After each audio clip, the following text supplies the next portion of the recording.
این لباسای منم بشور لطفا. ممنون.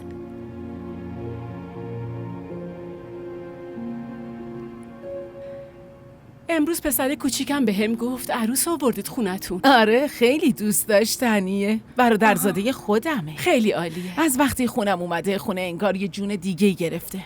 عمه لباسا رو کجا آویزون کنم؟